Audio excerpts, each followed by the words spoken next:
Assalomu alaykum aziz birodarlarim.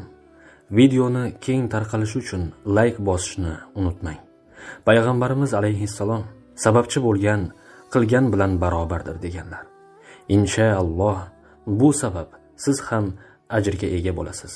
Vassalomu alaykum va rahmatullohi va barakatuh. Bismillahirrahmanirrahim. Alhamdulillahi robbil alamin va aqibatu lil muttaqin. Wassalatu wassalamu ala sayyidina Muhammadi va ala alihi va ashabihi ajma'in. Amma ba'd. Assalomu alaykum va rahmatullohi va barakatuh. Sabr va besabrlik.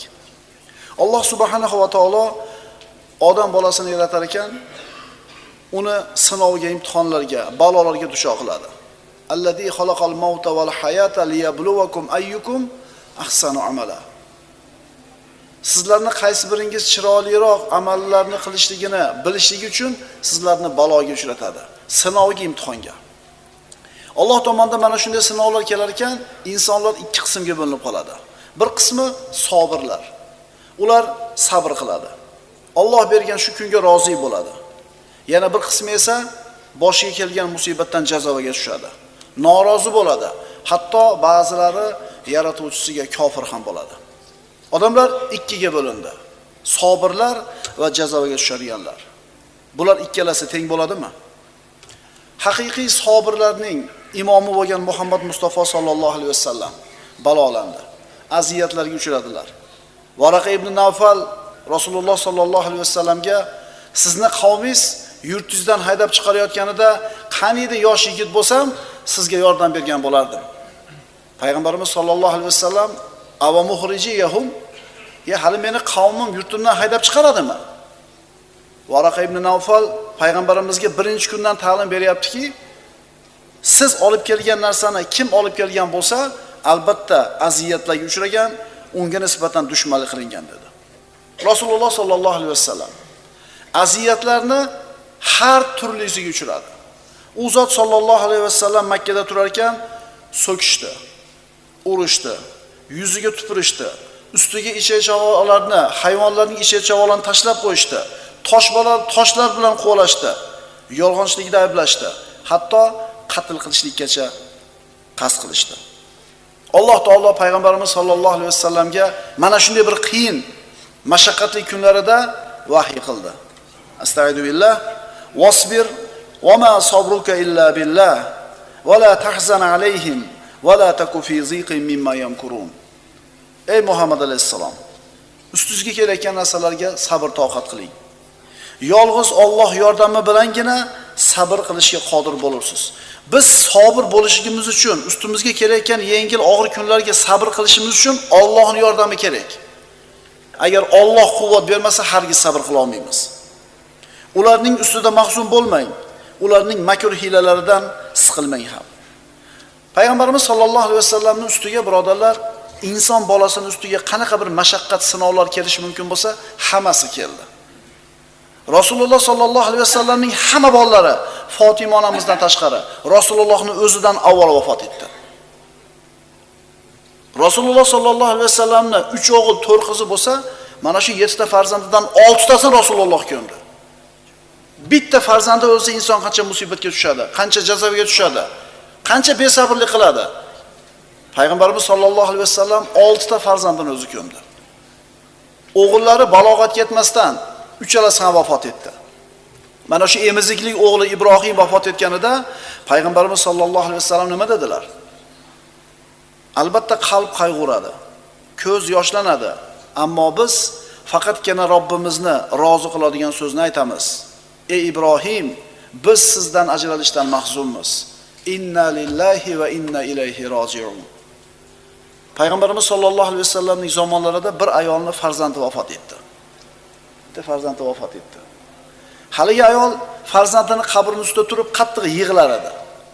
Nabiy sallallohu alayhi vasallam uni oldidan o'tib qolib, "Ey Allohning bandasi, Allohdan taqvo qiling, sabr qiling" dedilar. Ayol kishi nima dedi? Rasulullohga nima deb javob berdi? Musibatning qattiqligidan nima deyotganini bilmasdan, "Meni tinch qo'ying, nari turing" dedi. Rasululloh sallallohu alayhi vasallamga. Rasululloh indamasdan ketdilar. Rasululloh o'tib ketganlaridan keyin odamlar, "Ey falonchi, Senga voy bo'lsin. Rasulullohga nima deding hozir? Hali ayol o'ziga kelib, Rasululloh sallallohu alayhi vasallamning huzuriga kelib uzr so'radi. Rasululloh sallallohu alayhi vasallam aytdilar: "Innamas sabru inda sadmatil ula." Sabr musibatni birinchi zarbasi yetgan paytdagisi sabr dedilar. Otangiz o'lganda, bolangiz o'lganda, molingizni ajraganingizda birinchi marta xabari kelganda, shu paytda inna lillahi va inna ilayhi rojiun deya olasiz, demak sabr qildingiz. Ha 1 yildan keyin, 6 oydan keyin o'z-o'zidan nima olasiz? Ko'nikib qolasiz bu narsaga. Innamas sabru inda sadmatil ula. Sabr haqiqiy sabr. Musibatni birinchi zarbasi kelgan paytda ko'rinadi. Musibat yetganda odamlar ikkiga bo'linadi. Sabirlarga, jazabaga tushadiganlarga. Bu ikkisi teng bo'ladimi? Haqiqiy sabr bandalar boshiga musibat kelganda inna lillahi va inna ilayhi rojiun deyshadi. Albatta biz Allohnikimiz va albatta biz Parvardigorimizning huzuriga qaytib boramiz. Ikkinchi toifa esa, jazabaga tushadigan toifa esa, ey Robbim, nima uchun bunday qilding? Qaysi qilgan gunohimga senga nima yozuvdim?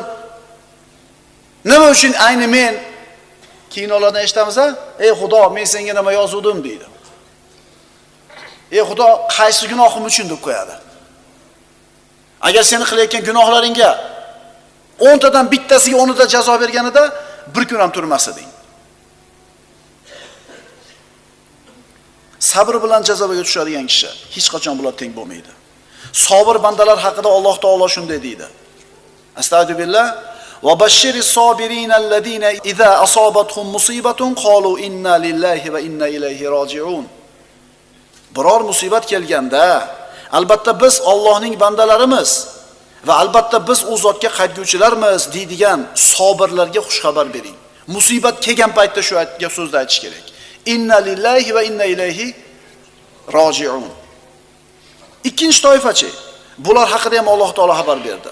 Jazoga tushadigan besabrlar, Allohning qazosiga, taqdiriga norozi bo'ladiganlar. Innal insana xuliqa halu'a idza massahu ash-sharru jazua. Dar haqiqat inson betoqat qilib yaratilgandir. Qachon unga yomonlik yetib qolsa, u o'ta besabrlik qilguvchidir. Mana ikki xil odam. Biri sabr qilyapti, ajr olyapti, biri jazoga tushyapti, gunohkor bo'lyapti. Hansa ismli ayol haqida eshitganmisizlar? Islomdan avval Hansaning Sahr ismli akasi vafot etdi.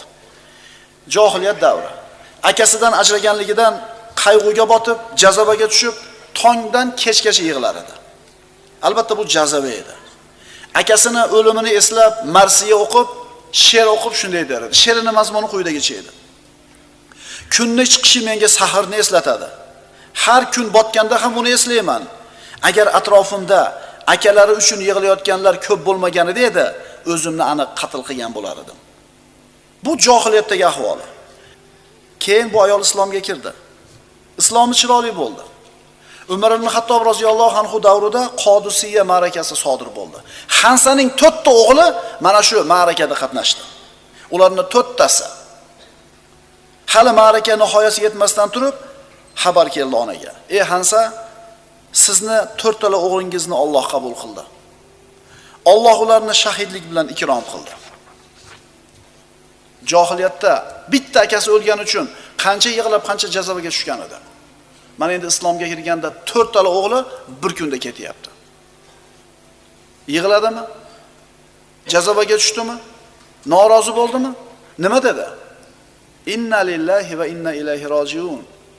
So'ngra aytdi: Robbim, ularni o'zingni dargohingda shahidlar qatorida qabul qilgin.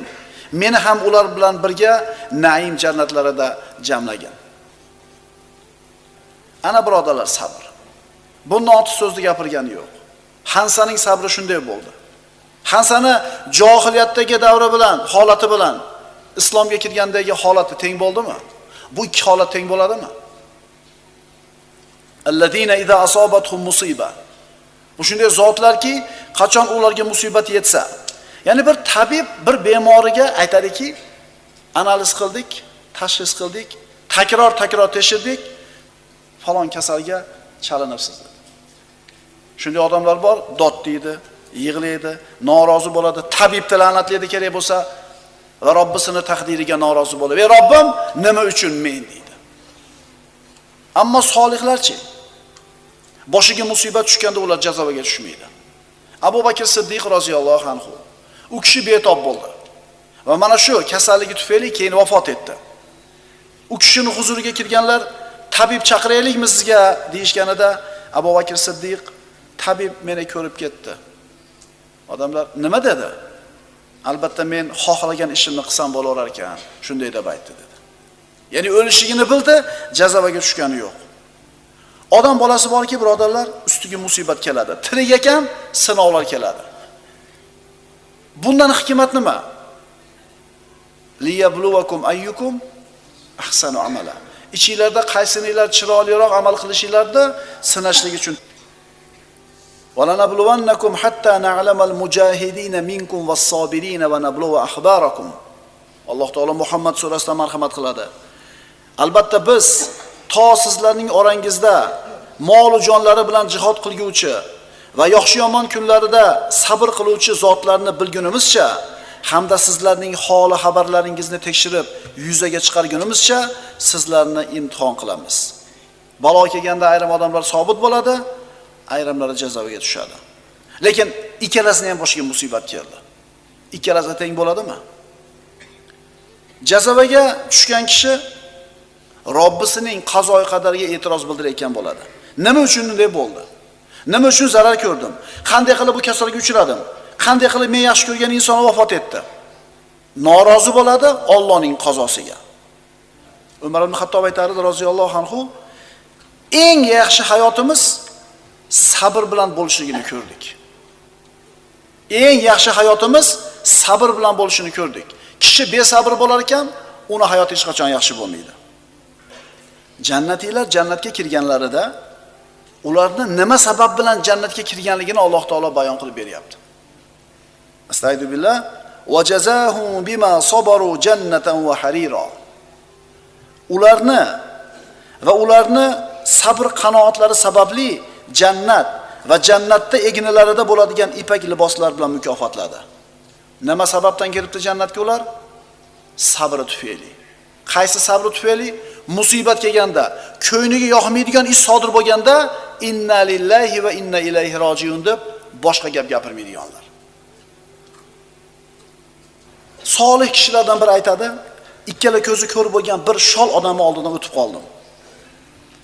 Harakatdan to'xtagan, ko'zi ko'rmaydi. To'shagida yotib olib, haligi shol ikki ko'zi ko'r kishi aytayapti.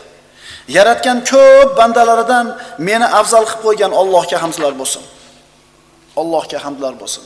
Haligi solih kishi, "Ey falonchi, seni nima bilan afzal qildi? Axir shol bo'lsang, ikkala ko'zing ko'r bo'lsa, yana kambag'al faqir ekansan ham." U kishi aytdi, "Axir qalbim mo'min, tilim zokir emasmi? Qancha ko'zi ochiq, qancha oyog'i yuradigan odamlar bor, qalbi ko'r, tillari soqov. Siz bilan bizga har qancha musibat kelmasin, birodarlar, qalbimizda iymon bormi? Tilimiz Allohning zikridami? Buni oldida hamma musibat hech narsa bo'lmay qoladi. Mo'min odam uchun. Bir arobiya ayol bir uyning oldidan o'tib qoldi. Uydagilar dod-deb yig'layotgan edi. Nima bo'lyapti bu uyda? Nima yig'layapti ular? Aytishdi, bu hovlidagi bir kishi vafot etdi. Haligi sahroyi bo'lgan arobiya ayol ularning ishi Robbilariga e'tiroz bildirish uning qazosidan norozi bo'lishdan boshqa narsa emas dedi. O'ldimi? O'ldi. Dod desang ham o'ldi. Inna lillahi va inna ilayhi rojiun desang ham o'ldi. Sen mana shu musibatda sabrga ega bo'lsang ham, savobga ega bo'lsang ham o'ldi, jazoga tushib gunohkor bo'lsang ham o'ldi. Birodarlar, yig'lash mumkin. Ko'zda yoshlanishi, qalbni ezilishi insonning tabiatida bor narsa. Lekin nima mumkin emas? Dod solib yig'lashlik, kiyimlarni yirtishlik, yuzlarni tirnashlik, boshiga tuproq sochib, sochini yulishlik. Hadis qudusida Alloh azza va jalla aytadi: "Agar men mo'min bandamning dunyodagi bir yaqinini qabz qilsam, so'ngra u sabr qilsa, Allohdan umid qilsa, uni mukofoti faqat jannat bo'ladi. Otangiz o'ldimi, onangiz o'ldimi, bolangiz o'ldimi, yaqiningiz o'ldimi? Inna lillahi va inna ilayhi rojiun deb Allohdan sabr umid qiling, Allohdan savob umid qiling. Sizning mukofotingiz faqat jannat bo'lishini Alloh taolo o'zi xabarini beryapti. Hadis qudusida Alloh taolo aytadi: "Izabtalaytu abdi bi habibatayhi fa sabara awwastuhu minhumal jannata." Agar bir bandamni ikkala ko'zida imtihonga uchratsam, ya'ni ikkala ko'zini olib qo'ysam, balolasam, ikkala ko'zini ko'r qilib qo'ysam, bas sabr qilsa, bu ikkala ko'zini evaziga men jannatni beraman. Qarang, ikkala ko'zi ko'r bo'lib qoldi. Dod desa ham ko'r bo'ldi, rozi bo'lsa ham ko'zi ko'r bo'ldi. Faqat bu yerda musibat kelgandan keyin inson o'zini nazorat qilishligi. Ali ibn Abi Talib roziyallohu anhu aytadi: "Sabrning iymon oldidagi manzilati xuddi boshning jasad oldidagi manzilati kabidir." Sabrni iymon oldidagi manzilati xuddi boshni jasad oldidagi manzilati kabidir. Boshni uzib tashlasa, jasad nima bo'ladi? Yasha olmaydi. Kishida iymon bo'lsa-yu, agar sabr bo'lmaydigan bo'lsa, mana ayni shu holat bo'ladi. Besabrligimizning turi ko'p, birodarlar. Ishimiz yurishmasa besabrlik qilamiz. Issiq bo'lib kelsa besabrlik qilamiz. Na sovuqqa ko'nadirsan, na issiqqa xo'p deysan. Albatta shikoyat borda hayotimizda, to'g'rimi? Shikoyatsiz biror kunim o'tgan deb ayta olasizmi? O'zi sabr nima edi? Shikoyat qilmaslik edi. Shikoyatsiz kunimiz o'tganmi? Biron kunimiz. Biz shikoyatsiz kunimiz yo'q, birodarlar. Demak, sabrimiz ham oz ekan. Inna lillahi va inna ilayhi roji'un. Voqea qissa. Bir kishi o'zi haqida hikoya qilib shunday deydi: "Ishim shaharda edi. Shaharda yashar edim. Ota-onam qishloqda, ularni ziyoratiga 2 kunda bir, 3 kunda bir borib turardim. Qishloq bilan shaharning o'rtasida bir necha soatlik yo'l bor edi. Ota-onamni ziyoratiga chiqib, farzandlarim bilan borib, ularning oldidan qaytib kelayotgan edik. Singlim ham bizga qo'shilib oldi. Singlim ham birga ketishini xohlab mashinaga chiqib o'tirib oldi. Ayolim, 2 ta o'g'lim, 1 ta qizim bor edi. Hammamiz mashinada suhbatlashib ketar ekanmiz, kulishib borar ekanmiz. To'satdan mashinamiz baxtsiz hodisaga duch keldi. Mashinamiz aylanib ketdi. Nima bo'lganiga aqlim yetmay qoldi. Bir necha lahzalar o'tdi. Ikkala o'g'lim ham shu lahzada vafot etishdi. Qizim shol bo'lib qoldi. Ayolimning boshiga zarba tekkan edi, hayot bilan o'lim orasida turibdi. Singlim esa komaga tushib qoldi. Bir lahzada. Tasavvur qilib ko'ring, ayoli, singlisi 3 ta bolasidan birdaniga ajrab qolishdi. Bir necha lahzalarda bor yo'g'idan ajraldi. Yana musibatni kattaligini ko'ringki, farzandlari va ayoli o'zini qo'lida jon beryapti. Singlim va qizimning oldida shifoxonada uzoq o'tirdim. Lekin keyin baribir uyga ketishga to'g'ri keldi. Uyimga qaytib bordim, hovlidan ostonxonalab kirdim, to'xtadim. Uyi bo'sh. Bolalarimning ovozlari va kulgularini eshitib turgandayman. Ayolimni xuddi uyda turgandek his qilyapman. Ularni hammalari bordek, xuddi hech narsa bo'lmagandek tuyulyapti. Ammo haqiqat bunday emas. Endi bu uyda qanday qilib yashayman? Shunday odamlar bor, birodarlar, ana musibat. Inna lillahi va inna ilayhi roji'un desa ham ketdi ular. Jazobaga tushsa ham ketdi ular. Shunaqa odamlar bor. 3-4 chaqasini yo'qotib qo'ysa, o'zini tuta olmay qoladi, jazobaga tushadi. Mol safarga olib kelgan molidan foydasi ozroq bo'lib qolsa, o'zini qo'yarga joy topa olmaydi. Qo'lidagi ishchisimidi, farzandimidi 3-4 so'mini zararga uchratib qo'yadigan bo'lsa, dunyoda ostin sunqib tashlaydi. Mo'min odam shunday bo'ladimi? Birodarlar, Alloh panohida saqlasin. Bu kishining hikoyasi har bittamiz boshimizga kelib qolishi mumkin. Alloh xohlagan lahzada Alloh saqlasin. Lekin insonning boshiga yubtalal mar ala qadari dinihi degan payg'ambarimiz sollallohu alayhi vasallam, kishi iymonidagi salobatga qarab, dinidagi salobatga qarab imtihonga uchraydi. Iymonida salobat, quvvat bo'lsa, imtihon shunga yarasha keladi. Va bashiris sobirin alladina idza asabatuhum musibatun qalu inna lillahi va inna ilayhi roji'un.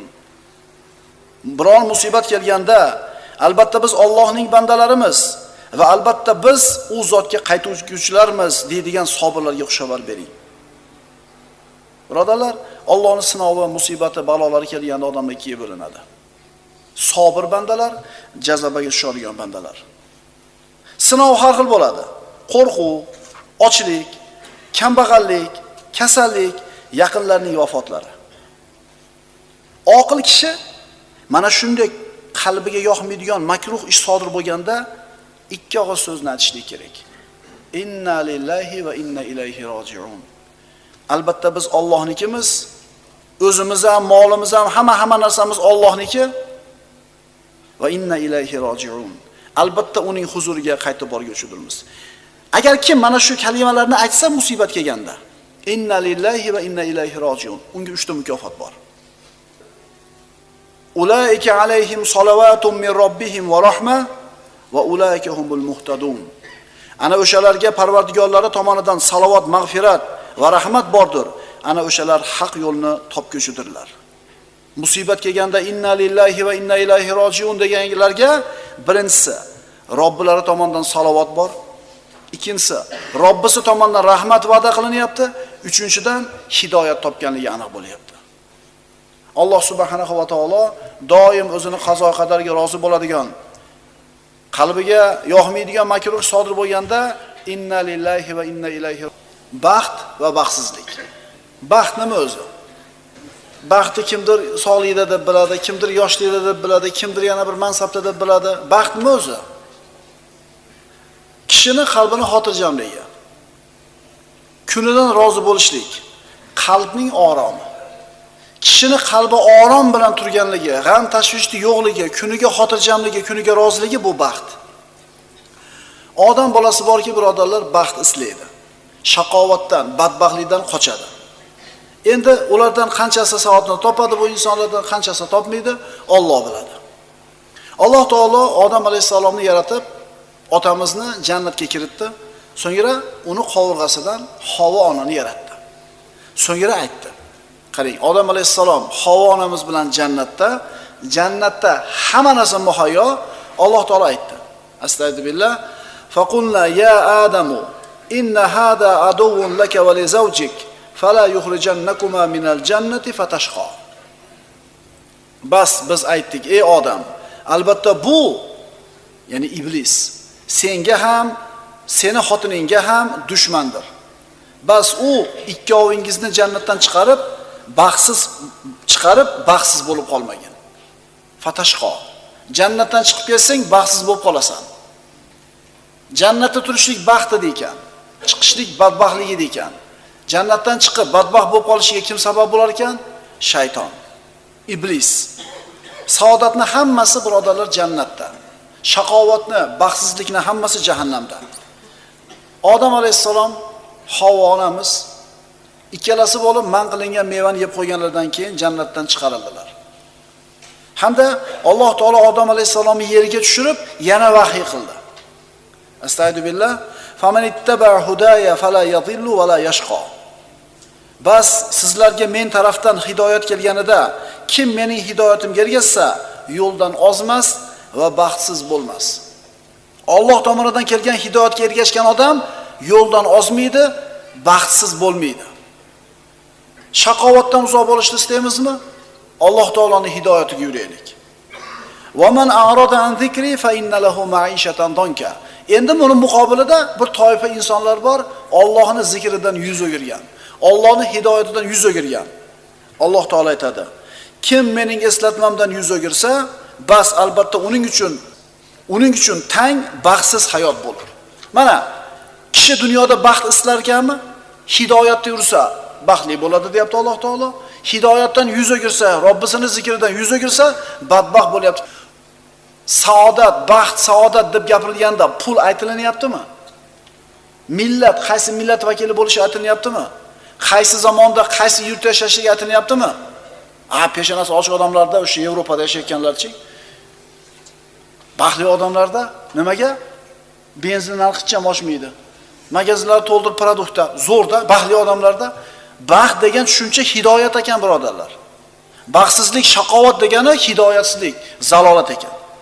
Hozirgi kunda odamlarda juda ko'pchiligi hidoyatdan uzoq, shuni o'zidan, ya'ni binobarin badbaxt shaqovat ichida. Qancha odamlar Robbisiga yaqin bo'lib, saodatini topyapti. Qanchasi nafsining ko'yiga kirib, Robbisidan uzoq bo'lib, badbaxt bo'lyapti. Vallohi bir kishini millionlagan puli bo'lsin, hashamatli uylari bo'lsin, eng yangi qimmat mashinalarda minsin, ammo Robbisidan uzoq bo'ladigan bo'lsa, bu insonni baxtli deya olmaymiz. Chunki bu inson Robbisidan uzoq bo'ldimi? Robbisini qulchiligidan bosh tortdimi? Demak, nafsiga qul bo'ldi. Nafs to'yadimi? Nafs to'yadimi? Demak, bu inson hech qachon hayotidan xotirjam bo'lmaydi, hayotidan rozi bo'lmaydi. Ammo faqir odam bo'lsa, tirikchiligini nari-beri o'tkazayotgan bo'lsa, ammo qalbida iymoni bo'ladigan bo'lsa, bu inson haqiqiy saodatli kishi. Chunki bu dunyoning sinovligini, bu dunyoda vaqtinchaligini biladi, qanaqa kun kelsa ham Allohdan rozi bo'ladi. Demak, o'z-o'zidan saodatga erishadi. Ibrohim Adham ko'p eshitganmiz bu kishini. Taniymiz kim bo'lganligini bu kishini asli. Bu kishi Xuroson podshohlarining birini o'g'li bo'ladi. Shahzoda. G'aflatda, o'yin-kulgida, maishatda, mulk-ko'chilikda, isrofgarchilikda yashagan. Kunlarda birida bir kishi kelib unga nasihat qilib aytdiki: "Ey Ibrohim, Alloh seni shu narsa uchun yaratganda o'ylaysanmi?" dedi. So'ngra ushbu oyatni tilovat qilib berdi. Astagfirullah. Afa hasibtum annama khalaqnakum abathan wa annakum ilayna la turja'un? Fata'ala Allohul malikul haq. Robbimiz so'rayapti. Robbimiz siz bilan bizdan so'rayapti. Yoki sizlarning gumoningizcha biz sizlarni behuda yaratdik-ku, sizlar bizning huzurimizga qaytarilmaymiz deb o'ylayapsizlarmi? Bu oyatlarni eshitganida Ibrohim Adham qalbi uyg'ondi. Iymonga qaytdi. Yig'ladi. Shu kundan boshlab hayotini o'zgartirishga kirishdi. Mulkni tark qildi, ne'matlarni, huzur, halovatlarni hammasidan voz kechdi. Bag'dodga safar qildi. Mana shu joyda yashab, dinga berildi, ilm o'rgandi, shariat yo'lini mahkam tutdi. O'zini zamonasidagi eng salohiyatli insonga aylandi. Boyligidan kechgani uchun faqirona hayot kechirardi. Ustida bitta jundan bo'lgan kiyimi bor edi. Yeydigan narsasi bir burda qattiq non edi, bir kuniga. Va buni ana shu daryoda suvga chilab, yumshatib shu nonni yer edi. Bir kuni shunday hashamatli shahzodaning hayotini qo'yib, shu bir burda qattiq nonga ko'ngan odamning gapini qarang. Mana shunday kunda yashab turib nima der edi? Xuddi Umar ibn Xattobda aytgan so'zini aytgan edi. Nima dedi? Biz shunday saodatli hayotni boshimizdan kechiryapmizki, agar podshohlar va ularning bolalari bu hayotning mazasidan xabardor bo'lganlarida shu hayotni tortib olishligi uchun ustimizga qilichlar bilan bostirib kelishgan bo'lar edi. Avvalgi hayotini umuman eslamayapti. Nima uchun u faqirona hayot bo'lsa ham saodatli hisoblayapti o'zini? Chunki qalbi Allohning zikri bilan xotirjam bo'lyapti. Agar podshohlarning farzandlari biz totayotgan lazzat, huzur, halovatni bilganida qilichini ko'tarib kelib biz bilan jang qilgan bo'lar edi. Ammo buni muqobilida yana bir toifa insonlar bor. Qancha moli davlat yetarli bo'lmasin, hayot har qancha zo'r bo'lmasin, o'zini qatl qilayotganini. Mana Skandinaviya xalqlarini oling, Shvetsiyani, Norvegiya, Finlandiyani oling. O'zi Yevropa boy mamlakatlar majmuasi. Endi Yevropaning ichida mana shu Skandinaviya o'lkalari eng boylari. Eng o'zini joniga qasd qilganlarning ko'pi ham aynan shu mana shu Shvetsiyada. Skandinaviya o'lkalarida. Bironta bir musulmon deyishganmisiz? 5 vaqt namozda, Qur'on tilovatida, nafl namozlarni o'qiydi, doim Qur'on tilovatida shu joyda bo'lib turib, o'zini o'zi osib qo'yganini ko'rganmisiz? U hayotda qanaqa bo'lishidan qat'iy nazar o'ylab ham qo'ymaydi, o'zini osishlikda. Nimaga? Iymoni borligini eslaydi-da, dunyodagi eng boy, eng saodatli odam ekanligini his qiladi. Bu ikkisi teng bo'ladimi? Hargiz teng bo'lmaydi. Ertalabdan kechgacha ishlaydi, kunlik tirikchiligini zo'r o'tkazadi, ammo hayotidan rozi, umri saodatli. Nima uchun? Allohni taniydi, namoz o'qiydi, Robbisini zikrida, kuniga rozi, xotirjam uxlaydi. Tirik ekanmizmi? Rizqimiz Allohning qo'lida. Yana million emas, milliardlagan puli bor odamlar bor, dori ichmasa uxlay olmaydi. Qalbiga g'am kirib qolgan. Lekin bu odam faqir, bu odam badbaxt. Nima uchun? Hidoyatdan uzilgan. Hidoyatdan uzilgan. Demak, kim saodatli bo'lar ekan? Hidoyatga yurgan kishi. Va ammallazina su'idu fa fil jannati xolidina fiha. Oyatni qarang. Endi baxtiyor zotlar esa jannatda bo'ladilar. Baxtiyor zotlar dunyoda baxtiyor bo'lganlar. Dunyoda saodatli bo'lganlar jannatga kiradi deyapti. Biz saodatlimizmi, birodarlar? Endi baxtiyor zotlar esa jannatda bo'ladilar. Dunyoda baxtli bo'luvdi, endi bu albatta jannatga kiradi.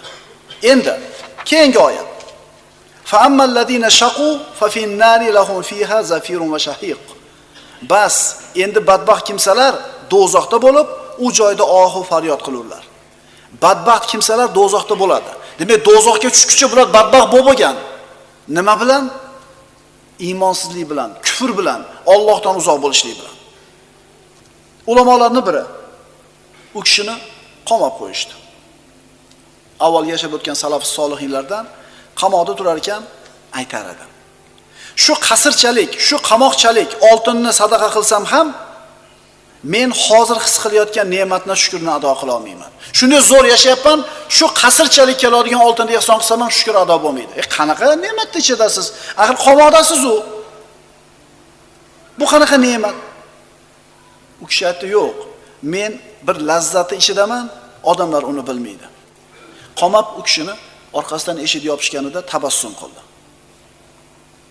Nimaga tabassum qilasiz qamalib turib? Robbimga bir oyat esimga tushdi. Astagfirullah. Faduriba baynahum bisurin lahu babun batinuhu fihi rahma va zohiruhu min qibalihi al'azab. So'ng ular bilan mu'minlarning o'rtasida darvozali bir devor urilurki, uning ichida rahmat jannat, tashqarisida oldida esa azob do'zax bo'lur. U kishining mashhur so'zi: "Dushmanlarim meni nima qila oladi? Axir jannatim qalbimda bo'lsa." Yurtimdan haydab chiqarib yuborsa safar, qamab qo'ysa xilvat, Robbim bilan ibodatda bo'laman, o'ldirsa shahidlik. Ya'ni u kishining qalbidagi iymon har qanday holatda u kishining saodatli hayot kechirishligini ta'minlab beryapti, birodarlar.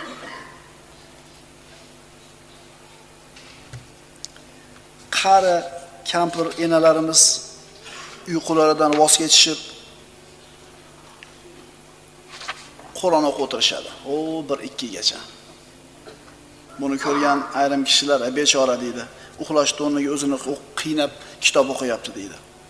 Qalbi faqat dunyoga bog'lanib qolgan g'ofil qalb egalari qayoqdan bilsin bu kampir Qur'on tilovatini qilyapti, qanday huzur qilayotganligini.